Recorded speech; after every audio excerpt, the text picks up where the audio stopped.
Hi, I'm Bruce Dickinson from Iron Maiden, and you are watching, spin the bottle, BraveWords.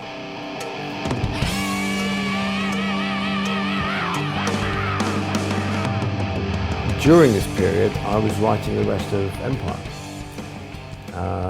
and they had a big Steinway grand piano there, which just made the shittiest pianist sound amazing, you know. And I mean, I am strictly a two-fingered piano player. I mean, you know.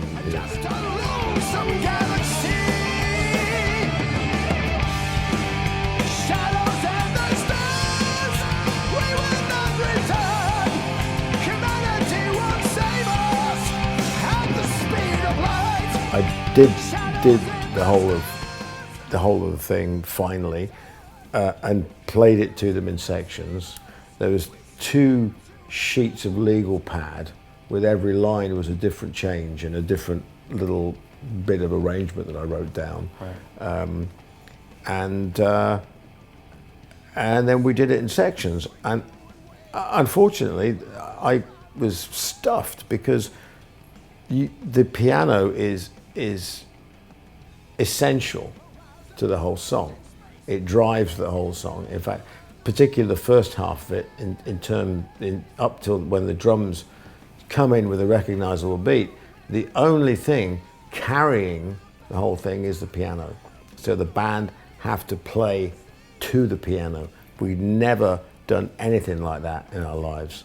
And to make matters worse, I was the guy playing the piano. So it was a MIDI piano, because whilst the grand sounded unbelievable, you know, with my, you know, limited digits, you know, we'd have been there till Christmas trying to get a solid take of the, with the Steinway. And you can't really edit the real thing, not properly. But you do it in MIDI, and you can tweak things a little bit if you do a slightly bum note and things like that. And then you can assign a sample to it that sounds like a grand piano. But even that was a weird world, because nobody could remember how the hell to use MIDI, because we hadn't used it for so long, you know. Mm-hmm. And it was a step back in technology. You know, we were going, how do we MIDI? Oh my God, we've got to put time code down. Ooh, you know. Yeah. So, but it was great. It was great fun. I mean, it was all mad professor stuff, putting it together, and then it was just a question of doing it with the band, and then assembling all the little pieces, and very textural. Again, we've never done it. Not like Rime of the Ancient Mariner. It's got some textural bits in there, but a sustained thing with structure and everybody playing, and we've never done anything like it before. And it was hard. I mean, people were really sort of freaking out, because they were like, what do I do? Where's the beat? You know, and you know, it was grandiose. Yeah, and an incredible vision. You know, and then did it. Got to the end of it, and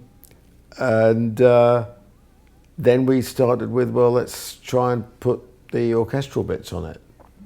And actually, there should be quite a few more orchestral bits. But what I failed to understand was that when you send a sketch over to the guy that put the cellos on and the horns and the things like that, what we did was we played the song, and I had a microphone, and I'd sort of go, I said, so here we are, so here's the overture, and it starts like this, and it's a lovely misty morning, and you get a cello going ba ba ba ba ba ba ba ba ba ba ba ba ba ba ba ba ba ba, and then it goes into this bit, and then it starts to build. Then you get the horns going like that, and that kind of stuff. Anyway, and what I meant by "and that kind of stuff" was that just hey dude, just carry on and put some more shit on it, you know. and if it was a rock musician, it would have come back with loads of shit all over it, and you could have picked which bits you wanted. But because he was a classical musician, He only did exactly what I said and nothing more. So we got this bit at the beginning when he sent back the first pieces that he'd done, and my jaw dropped. I was like, oh, that's beautiful. Oh my God, did I sing that? And he playing it? Oh wow, where's the rest of it? Well, I just stopped. and I thought, oh no, and we didn't really have time to, because he was already doing the whole song, and it took quite a while to do each little piece. But he did a brilliant job. But I thought, we could have done a lot more. On the other hand, it's perfect moment in time as it is. It's perfect as it is. You could always go back, and there's bits on there that if I was being, super anal and pedantic and finger wagging, I could say, oh, they didn't play it quite correctly. I'm like, okay, but you know what? If we'd done that, then, everybody would have walked out. Right. So actually, as a piece, it works brilliantly. But you're a glutton for punishment, because I recall when Power Slave came out and Rhyme of the Ancient Mariner, you said, oh my God, how can I remember all these lyrics live? And this is times 10. I know. Right? It's like, I know. What are you thinking? It's teleprompter? No insult. No. Oh no, never a teleprompter. But the in fact the lyrics come kind of naturally with the story. So it's not too much.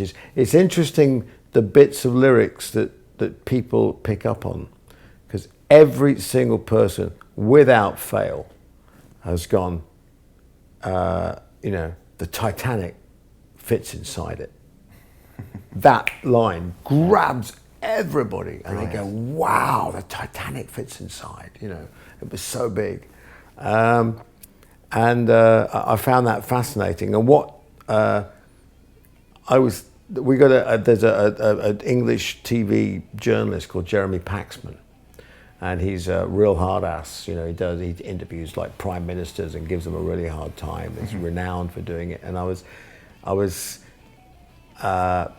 round somebody's house, and they were having, it was like a dinner party thing, and he was there, and he's a nice guy, but he's such a hard ass. It's just, anybody says anything, he says, well, how do you justify that? And it's like, oh my God, he's got a brain the size of a planet. Sure. Too serious. And we were talking about it just finished a major BBC series on the origins of the First World War, right? So, and we were talking about airships, and I was trying to explain my interest in airships and blah, blah, blah, and the R101 story. And he's like, oh, yes, that's good. Yes, it crashed in Boba, yes. And I said, and it was so big that you could fit the Titanic inside it. And he dropped his fork. He went, what? What? He goes, that's incredible. The Titanic.